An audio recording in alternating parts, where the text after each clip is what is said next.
What's up, business heroes? Raise your hand if you'd be interested in watching me shop for health insurance. Anybody? Oh, I see a couple in the back. Okay, we'll go for this then. Don't worry, I know it sounds horribly boring, and maybe it will be, but let's have fun with it. January 15th is the deadline, the final deadline to enroll in a health insurance plan on HealthCare.gov or your state's exchange. So if you haven't already made a selection, it's time to get cracking. Also, if you haven't already made a selection, don't feel bad because I haven't either. Last month, I posted a video in which I explained I was a little hesitant to purchase an exchange health plan because I wasn't sure how my variable income would throw off my eligibility for premium tax credits, and I could potentially end up having to pay a lot more money for health insurance than I was expecting. But watch that video because I explained some tips and tricks I learned to help me control my taxable income, so that's not really an issue anymore. Now the issue is I'm a procrastinator, and maybe you are too. If you already have health insurance, you could probably skip this video. And if you have very specific health needs, you might want to skip this video and just call a health insurance broker who can help you find the best plan for you. I'm just going to be doing a very simple overview of what the marketplace looks like, how to filter through the different plans, and also try to help you understand the basic terminology, the different metal tiers, touch real briefly on HSAs and different plan options, and some of the things that show up on the comparison charts that you should keep your eyes peeled for. Let's dig in. The first place you're going to go to is HealthCare.gov. Now, some of you are going to actually buy health insurance on HealthCare.gov, but some of you might be directed, depending on the state you live in, to a different marketplace. For instance, if you live in Colorado, you're going to get sent to Connect for Health Colorado. If you live in California, you're going to be sent over to Covered California. And if you live in Pennsylvania, like I do, you're going to be sent over to Pennie, which I think is the cutest name of all the health exchange options. While these websites might look a little different and have some different information on there, once you actually click into the marketplace itself, they're all going to look very similar. On the Pennie website, we're going to click Get Covered, and here we have three options. If you already have an access code or started your application process, you might have some information and you can click one of these options, but we're just getting started, so let's click Browse for Health and Dental Insurance. We will click Continue on this first screen, and here we have a little survey to fill out to see if we are eligible for any premium tax credits. Let's fill in some basic information. I'm going to cut away because I don't need you to be seeing all my business, but I'm going to add information for myself and my wife and my children. Although my children are not going to be getting coverage through the marketplace, they're insured through CHIP. I'm only going to be buying health insurance for 2 people, but it's important to have information for your whole family because that is how they calculate your eligibility for premium tax credits based on your location, your family size, and your income. Now, I plugged in my information, and on the next screen, it shows that my estimated tax credit is $502 a month, and that's going to be applied against the cost of a health plan. And here it says if I was to buy a silver plan, kind of your average middle-of-the-road health insurance plan, I could expect to pay about $256 a month. Now, this next screen is optional, but you can plug in your doctor's information and it will show if the different plans are accepted by your healthcare provider. Likewise with prescription drugs. I'm just going to skip this and view the different plans. All right, so here's a list of all the plans we're eligible for. It looks like there's about 77 different plans from 4 or 5 different providers. This is obviously going to vary based on your location. Different companies serve different regions. And in this left sidebar, we can sort and filter by plan types, features, metal tiers, deductibles, and a few different factors. The first thing we're going to take a look at is all the information that's presented in these different cards.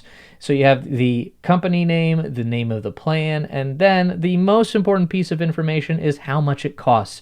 This big bold number Right here, $53.79 a month for the Keystone HMO Bronze plan. That's your monthly premium. That is the cost you'll have to pay every month just to have insurance. Then there's some more numbers on here. $75 copay. That's how much you'd have to pay every time you go to your primary care provider for a sick visit. $25 copay for generic drugs. And then $17,000 deductible and $18,200 for OOP max. That is out of pocket maximum. Let's click details and get a little bit more information here. That $17,000 deductible is actually for both me and my wife seeking coverage. It's $8,500 per person, and it's a $9,100 out-of-pocket max.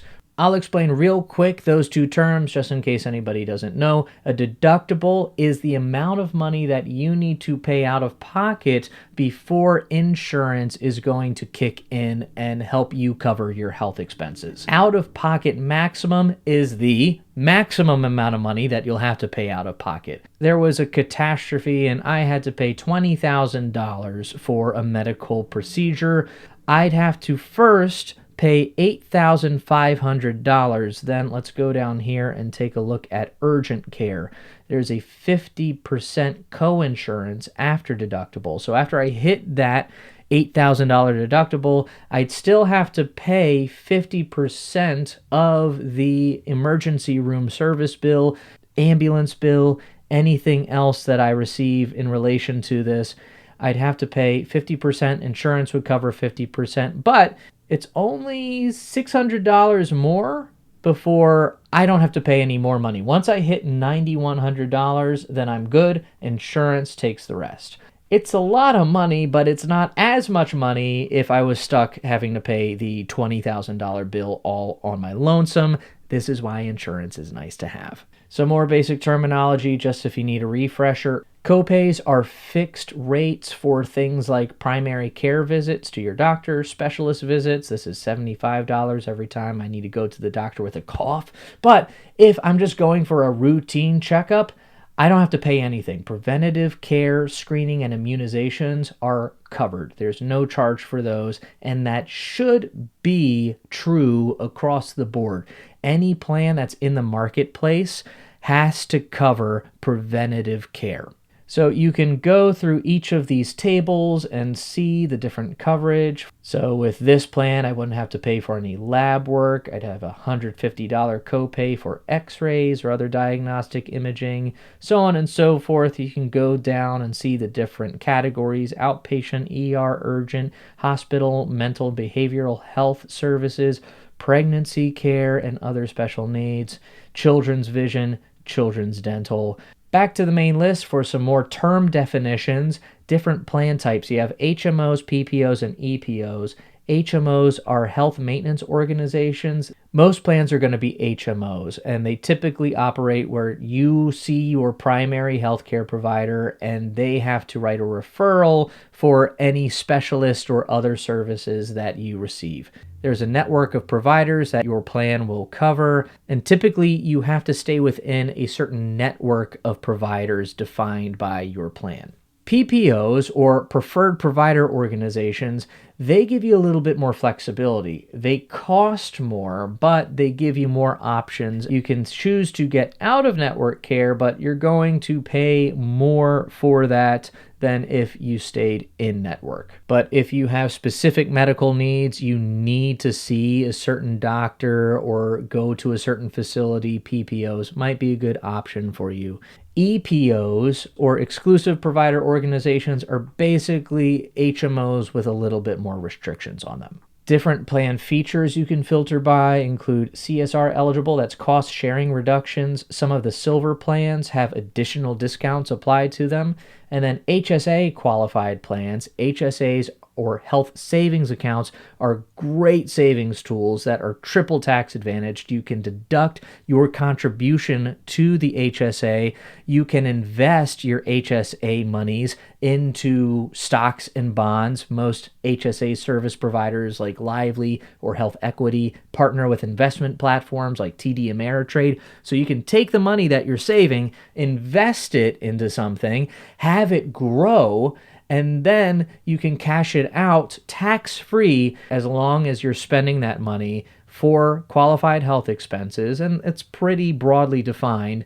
You don't have to pay taxes on any of it, and you can actually take a tax deduction on the front end. HSAs are great, but they're also a little bit more expensive. I don't know if it's worth paying, in this instance, 4 times as much as some other plan options. Is the tax advantage worth paying that much money so you have the option to save money? I don't know. Health plans are organized by different metal tiers: bronze, silver, gold, and platinum, with bronze having lower premiums but higher deductibles, and gold and platinum having much higher premiums but lower deductibles and typically lower copays, and there might be some other perks. And really, when you come down to it, when you're shopping for health insurance, it is a juggling act between premium costs and deductibles. And you need to decide what your health needs are and what your risk tolerance is. If you have a health condition that requires you to go to the doctor pretty frequently, it might pay for you to pay more in premiums to access a lower deductible. On the other hand, if you're relatively healthy, you might consider a bronze plan. You pay less each month, and the one time you do end up in the doctor's office, you can pay out of pocket or pay a higher copay. And you might end up paying, I don't know, what you would pay for 1 or 2 months in premiums with a silver plan. So you end up saving a lot of money over the course of the year. The problem is emergencies. You can never really plan for them. I don't know if I'm going to hit publish on this video, walk across the street, and then get hit by a car and end up in an emergency room with a huge medical bill. Is it worth paying a little bit more money for a little bit more peace of mind? Let's compare a couple plans that I've narrowed it down to: Keystone HMO Bronze and Keystone HMO Silver Proactive. The Silver plan is almost 5 times more expensive than the Bronze plan. If you multiply that out per year, it's roughly $3,000 versus $650, or a $2,350 difference. The deductible, however, is much lower, as is the out-of-pocket max. That $2,350 almost comes back to you in a lower out-of-pocket maximum. So again, if catastrophe strikes and I have to pay $20,000 in medical bills, I would actually only have to pay $7,250 with the silver plan. So that extra money that I'm paying in premiums actually helps me save money in the event of a catastrophe. But again, I don't want a catastrophe. I'm not planning on having a catastrophe. I just don't know. Is it worth having that peace of mind? Let's take a look at something else down here. Copays are negligible, $50 to $75. That's not worth paying $200 more for the few times I go to the doctor each year. But it's the ER and urgent care costs that I'm a little hung up on. With the silver plan, I'd pay $750 if I need to go to the ER. I'd have to pay $200 if I need to take an ambulance there, God forbid, $100 for urgent care. But on the bronze plan, I'd have to pay the whole deductible. I'd have to pay the full amount up to the deductible, and then $50,000 coinsurance after that, up until I reach the out-of-pocket max. Is it worth paying more each month so I can pay less in the event of an emergency? If I wasn't a family man, I'd probably go with the bronze plan, but having people rely on me, and also I'm insuring my wife, that doubles the chances of an emergency happening to one of us. That's something to consider, and something that's pushing me to the silver plan. So I'm going to go ahead, add that to the cart, and work through the rest of the application. The application process is pretty straightforward. They guide you through the whole process. You just need some basic information for everyone applying for coverage. If you're hoping to take advantage of a tax credit, you need to provide some income information to prove that you qualify for it. It takes about 10 to 15 minutes to plug in all the information, your name, date of birth, demographic information, and then some information about your income. And then after you file the application, it will let you know if you need to provide any additional documents. So here I need to provide a little bit more information to verify my income. It'll probably ask me for W-2s or pay stubs. I have 90 days from the time I filed my application to complete this step. So I uploaded some documentation to verify. Now somebody's going to have to manually check this, so it's pending review, but I can go ahead and continue shopping for plans. Now I jump back into the view that we were just looking at earlier, but this time we're actually going to add something to our cart and check out. Going to find that Keystone HMO Silver Proactive Essential, add that to my cart. Don't need dental plans right now.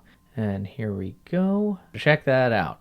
Monthly premium would actually be $745 a month, and the tax credit brings it down to $244.99.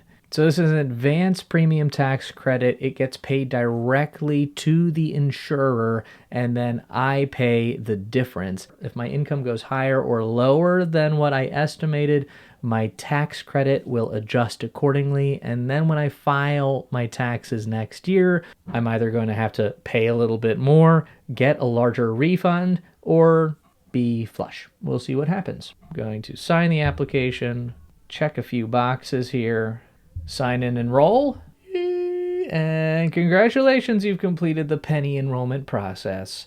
Your enrollment will be sent to the insurance company, and now I get to make my first monthly payment. Hoop-a-doo. Now, one final word, I don't actually pay anything. My business does, because I am set up as an S Corp. I run payroll. I take a salary from my business, and David Steininger LLC actually foots the bill for my insurance plan. So I'm going to pay for this out of my business account, expense that, which is a tax benefit, and all these other goodies. So if that's something that you'd be interested in learning more about, let me know down in the comments, and we can have a whole conversation about S Corps. But this is where I'm going to get off. Thank you for being my little shopping buddy. If you have any more questions, don't ask me. Ask a professional health insurance broker. There are numbers on all of these websites to call to get direct help. Some places have physical locations that you can go to and sit down with somebody who can walk you through the process and make sure that you are getting the right health insurance plan for your needs. So don't hesitate to reach out to a professional. Whatever you do, I hope that you get the coverage you need and that you have a safe and healthy year. Thank you again for watching. I'll see you in the next one.